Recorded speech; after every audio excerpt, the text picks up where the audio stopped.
Have you ever wondered why locals in Newport, Rhode Island still whisper about a mansion that stands proudly on Bellevue Avenue, yet refuse to even say its name aloud? From the outside, it looks perfect. Gleaming marble, flawless gardens, a symbol of old wealth and respectability. But behind those walls lurks one of the darkest scandals American high society ever buried.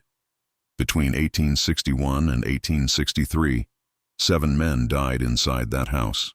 Each one connected to the same woman, each one suffering in the exact same way. Violent convulsions, nails turning black, and that sickly sweet smell of bitter almonds. Arsenic. But here's the twist that makes this story truly chilling. Decades later, hidden files revealed that the killer wasn't acting alone. Members of the victim's own families, yes, the very people being poisoned, were helping her. Before we dive deeper into the story of Margaret Aldridge and the Newport Poisoning Ring, make sure you're subscribed and hit the bell icon, because these are the kinds of buried secrets and forbidden histories we bring back to light.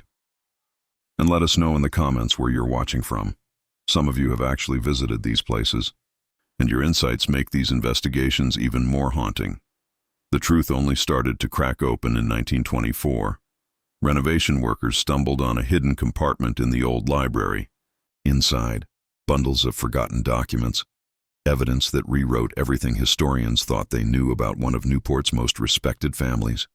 Now, let's rewind to spring 1861. Newport was split between two worlds. America was bracing for civil war, but here along the Rhode Island coast, the wealthy lived like European royalty. Bellevue Avenue glittered with massive summer cottages that were really sprawling palaces. And among them stood Ravenscroft Manor, the Aldridge family estate. 40 rooms of marble, crystal, and imported mahogany. From its windows, the Atlantic shimmered like gold. At the center of it all was Margaret Aldridge, a striking widow, 47 years old. Her husband Edmund had died 3 years earlier in what was called a tragic riding accident. But with his death, Margaret stepped up to manage the family's fortune, and to everyone's shock, she proved to be sharper, tougher, and more capable than any man in the Newport set had expected. People described her as commanding rather than beautiful. Tall, with piercing gray eyes and dark hair streaked silver. Always impeccably dressed, always calculating. She gave off an aura of permanent mourning that men found oddly magnetic. Her daughters were her future. Eleanor, 23, gentle, graceful, the perfect society bride. Catherine, 2 years younger, witty and independent, sometimes a little too independent for her mother's liking. Here's the problem. The Aldridge fortune looked big, but it wasn't limitless. Edmund's bad investments and the looming war threatened their wealth. Margaret knew survival depended on smart marriages for her daughters. So when Eleanor got engaged to Charles Whitfield, a handsome, wealthy Boston heir with Harvard credentials, Margaret seemed thrilled. On paper, it was a perfect match. Charles had charm, political connections, and an inheritance that could secure the Aldridge legacy for generations. But Margaret saw more than just a son-in-law. From the moment she met Charles, she studied him, watched him, and what she saw wasn't love, it was opportunity, and a dangerous kind of obsession. As the June wedding approached, Charles spent more and more time at Ravenscroft Manor. Eleanor thought it was romantic. Catherine assumed he was just nervous. But Margaret? She had other plans. She began slipping small doses of sedatives into his evening brandy. Not enough to hurt him, just enough to lower his guard. Night after night, she spoke with him alone on the terrace, guiding conversations into his doubts, his fears, his insecurities. She made him feel seen, understood by his fiancée's mother. It was subtle at first. A lingering laugh, a hand on his arm, a whispered compliment. Charles, confused and dulled by the drugged brandy, found himself drawn to her despite knowing how wrong it was. Margaret didn't rush. She planted seeds, desire, guilt, dependence, then pulled back just when he was about to cross the line. It was a game, and she was winning, her maid Sarah noticed. She saw the look in Margaret's eyes that night. Not maternal pride, but something cold and predatory. Sarah knew something was wrong, but dared not speak. The very next morning, suspicion came knocking.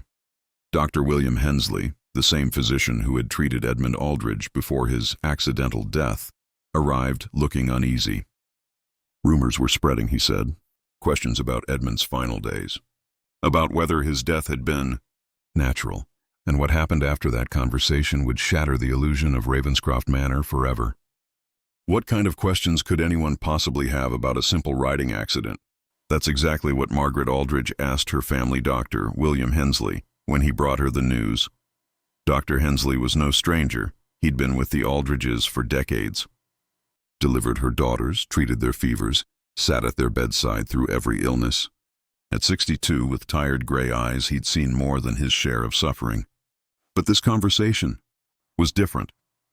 He explained that other physicians had begun whispering about Edmund Aldridge's death. The convulsions, the stomach agony, the darkening of his nails in those final days. At the time, Dr. Hensley had chalked it up to injuries from the fall, but now, some suggested the symptoms fit something else entirely. Poison. Margaret set her teacup down calmly, her face unreadable. "Doctor, surely you're not suggesting my husband was murdered?" "By whom, and for what reason?" "I'm not accusing anyone," Hensley replied quickly, shifting uncomfortably in his chair. "I'm only telling you that people are asking questions, and if those questions reach the wrong ears, things could become very, very difficult." What Margaret didn't know, at least not yet, was that the whispers hadn't started with doctors. They'd started with Charles Whitfield.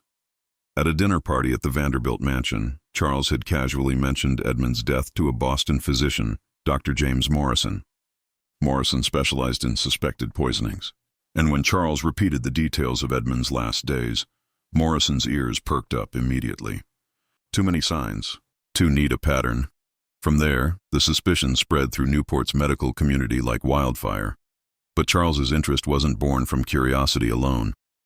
While reviewing the Aldridge financial papers for the marriage contracts, he had noticed irregularities, timed changes to wills and insurance policies, all of which placed extraordinary power and money into Margaret's hands right before Edmund's death. When Dr. Hensley left that morning, Margaret remained by the window, staring out at the Atlantic waves, coldly calculating her next move. She had always known Edmund's death might be questioned someday. She just hadn't expected the threat to come from Charles himself. That night, she made a decision. One that would turn her from a widow who had killed once into something far more dangerous. Charles wasn't just a risk anymore. He was also the perfect weapon. She would seduce him fully, bind him to her with secrets and guilt. She would use his legal expertise to help her engineer the perfect accidents. And if her daughters became a liability, well, sacrifices might have to be made. Later that night, Margaret slipped into Charles's guest room. His brandy had been drugged heavier than usual, leaving him confused, vulnerable, his defenses lowered. What happened in those hours would chain him to her forever. Decades later, when workers uncovered hidden files in 1924, they found Charles's own handwritten confession. He had sealed it with the haunting words, "To be opened only upon my death." What that confession described about his first night with Margaret was so disturbing. Authorities debated burning it instead of preserving it. Meanwhile, Eleanor slept peacefully down the hall, clueless that her fiancé had just crossed a line that would bind him to her mother in blood and betrayal. In the days that followed, people noticed a change in Charles. Subtle but real. His smile looked forced. His eyes carried a new haunted intensity. Eleanor assumed it was pre-wedding stress. Catherine, sharper and less naive, caught more. Charles and Margaret slipping away for hushed talks, sitting too close, whispering in corners. Eleanor brushed it off. Catherine did not. The truth? Charles had already been pulled into Margaret's web. She confessed everything to him. Edmund's death, the forged documents, the careful planning. But she framed it as survival. She painted herself as a woman forced into impossible choices by an abusive husband who threatened to ruin her family. "I never wanted to become this person," she wept before him. But what mother wouldn't do anything to protect her children? Charles, racked with guilt, compromised by what had happened between them, began to believe her. His first task felt harmless: review estate documents for loopholes that might endanger the Aldridge fortune. But what he found sent a chill through him. A clear pattern. Edmund wasn't the first. Margaret's first husband had also died conveniently, and Eleanor's former fiancé, Thomas Richardson. His carriage accident suddenly looked far too neat. When Charles confronted her, Margaret didn't even flinch. Yes, Thomas had suspected the truth. Yes, she had silenced him. But the rest? Coincidence. She smiled calmly, her hand on Charles's arm. "This is why I need you. With your intelligence, your training, we'll never need another accident." And slowly, Charles's horror gave way to rationalization. She wasn't mad, he told himself. She wasn't sadistic, she was strategic, cold, brilliant. And somehow he admired her. Then came her final revelation. Eleanor herself had begun to ask questions about Thomas Richardson, about the family's strange history. She was even writing letters to relatives in Boston. Margaret's voice broke with practiced anguish. "I love my daughter. But if she keeps digging, she'll destroy us all, including you, Charles. There's only one way to protect the family." The solution? Eleanor would have to suffer a tragic accident. Charles should have run. He should have gone straight to the authorities. Instead, he asked her how, when, where. That was the moment the transformation was complete. The honorable young man who had once dreamed of marriage and family had now become an accomplice in plotting his fiancée's death. The first real crack came on a rainy morning in May. Eleanor stumbled upon her mother and Charles in the wine cellar, whispering urgently over a dusty old bottle. When they noticed her, both froze. Margaret covered with a smile, just choosing wine for dinner. But Eleanor wasn't fooled. She was sure she saw Charles slip something into his pocket before she appeared. That night at dinner, her suspicions only deepened. She noticed the glances between her mother and fiancé, the subtle touches, the quiet understanding in their eyes. And when she casually mentioned she'd received a letter from Thomas Richardson's sister in Boston, asking questions about his death, Margaret froze mid-bite. And Charles? He dropped his glass, red wine splattering across the tablecloth like blood. What if the person you trusted most, the one who raised you, was hiding a vial of poison in her pocket and smiling as if nothing was wrong? That's exactly what Eleanor Aldridge discovered inside Ravenscroft Manor. It all began when a letter arrived from Thomas Richardson's sister. Still haunted years after his so-called accident, she wanted answers. Why had Thomas really died? Why had things never added up? When Eleanor mentioned this to her mother, Margaret, she noticed something chilling. Margaret's words were calm, but her eyes, cold, calculating, a look Eleanor had never seen before. And for the first time in her life, she felt unsafe in her own home. That night, driven by dread, Eleanor crept into the attic. There, among Thomas's old belongings, she found a trunk, and inside it, a secret that changed everything. Thomas had been keeping notes, detailed observations of Edmund Aldridge's death, Eleanor's father. Symptoms that didn't match a simple riding accident. Servant testimonies. Inconsistencies in Margaret's story. Even a letter Thomas had drafted for the police chief, demanding an investigation. Dated just 3 days before his own mysterious death. The realization hit her like ice. Thomas hadn't died by chance. He had uncovered the truth about Margaret, and it had cost him his life. Suddenly, Eleanor understood. Charles's strange behavior, the secret meetings with her mother, the unease whenever Thomas's name was mentioned, it was all connected, and she was caught in the middle of it. But before she could escape the attic, footsteps echoed on the stairs. Her heart nearly stopped. She shoved Thomas's portfolio under her skirt, just in time for Margaret to appear at the door. Her mother's voice was gentle, but her eyes scanned the room like a predator. "My dear, it's not healthy to linger on the past," Margaret said softly. "Some things are best, undisturbed." The word undisturbed carried a weight Eleanor couldn't ignore. A warning, then it happened. As Margaret turned, a small glass vial slipped from her pocket, rolling across the floor. Eleanor picked it up, white powder, labeled in Margaret's neat handwriting, for headaches. Used sparingly, but Eleanor knew that smell. The same bitter scent that had filled the house during her father's illness. The same odor before Thomas's death. This wasn't medicine. It was poison, arsenic, and in that moment, she knew her own mother had murdered before and was planning to kill again. What Eleanor didn't realize was that Margaret had already started slipping tiny doses into both her food and Charles's, testing their limits. The headaches Eleanor had brushed off as wedding nerves? They were the first signs of poisoning. For 3 days, Eleanor lived in quiet terror, pretending everything was normal while secretly refusing meals, keeping Thomas's evidence close, and plotting her escape. Then came the breaking point. One night she overheard voices in the wine cellar, Margaret and Charles. The dosage has to increase, Margaret said coldly. She's resisting. The wedding is weeks away. Eleanor must be incapacitated before then. Charles's voice cracked with guilt. Margaret, I can't watch her suffer like this. Isn't there another way? There is no other way, Margaret snapped. She knows too much. And Catherine? She'll be sent away somewhere remote, somewhere she won't come back from.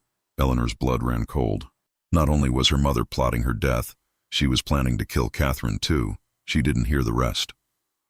She didn't need to. She fled upstairs, packed a small bag, slipped a warning note under Catherine's door, and waited for the right moment. Near midnight, she made her move. Bag in hand, evidence hidden beneath her dress, she crept across the lawn toward the stables.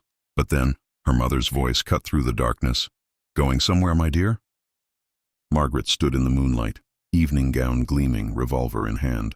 Eleanor froze. She tried to bluff. I couldn't sleep. Just needed some air. Margaret stepped closer, her smile sharp as glass. With a packed bag? Don't lie to me. You think you can run? You think anyone will believe you over me? And then Eleanor snapped. I know everything. Father, Thomas, your plan for Catherine, for Charles. You can't kill us all without consequence.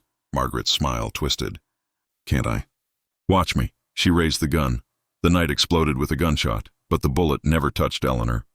Margaret stumbled forward, screaming in pain, struck from behind by Catherine, who had followed after reading her sister's note. In her hand, an iron poker, still slick with blood. The revolver skittered across the gravel. Margaret, furious and wounded, shrieked into the night. You ungrateful little witches!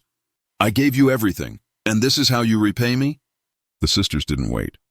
They ran, hands trembling, hearts pounding, as Margaret's screams echoed behind them. Saddling 2 horses in the stable, they knew one thing for certain.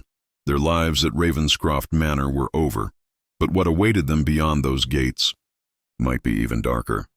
What if the person you trusted most, the woman who tucked you in at night, was secretly plotting your death? And what if the whole town believed she was a respectable widow, while behind closed doors she was poisoning her own family? That's the story of Margaret Aldridge. And believe me, this one is going to leave you questioning just how well we ever know the people closest to us. The night it all came crashing down. 2 sisters, Eleanor and Catherine, fled from Ravenscroft Manor in terror. Behind them, the grand house glowed with lantern light as servants scrambled awake, confused by the sound of a gunshot. But out on the steps came a far more frightening sight. Charles, carrying a lantern in one hand and a weapon in the other. Charles is coming. Catherine gasped as they mounted their horses. And Margaret's with him. Through the doorway they caught one last glimpse. Margaret herself. Her face streaked with blood but still standing. Furious and very much alive. We have to reach Newport before they catch us, Eleanor shouted. And with that, the sisters spurred their horses into the night. Hooves pounding against the dirt road, every second precious. Behind them came the sound of riders being saddled. Margaret and Charles had wasted no time organizing a chase. The ride to Newport was a desperate 20-minute sprint. If they could hold their lead, there was hope. But in the distance, dark shapes began to close in. As they raced, Eleanor pulled a leather folder from her satchel and handed it to her sister. If anything happens to me, she shouted above the thunder of hooves, this must reach the authorities. Inside is everything. Proof of father's murder, Thomas Richardson's notes. All of it. Catherine clutched the portfolio, eyes hard with determination. Nothing's going to happen to us. We're going to survive, and Margaret will hang for this. But even as she said the words, she could see the riders drawing closer. At last, the sisters burst into Newport's town square, crying out for help. Their dramatic arrival roused half the town and sent the constable running. Under normal circumstances, their story might have been dismissed as hysterics, just frightened girls with wild accusations, but that portfolio changed everything.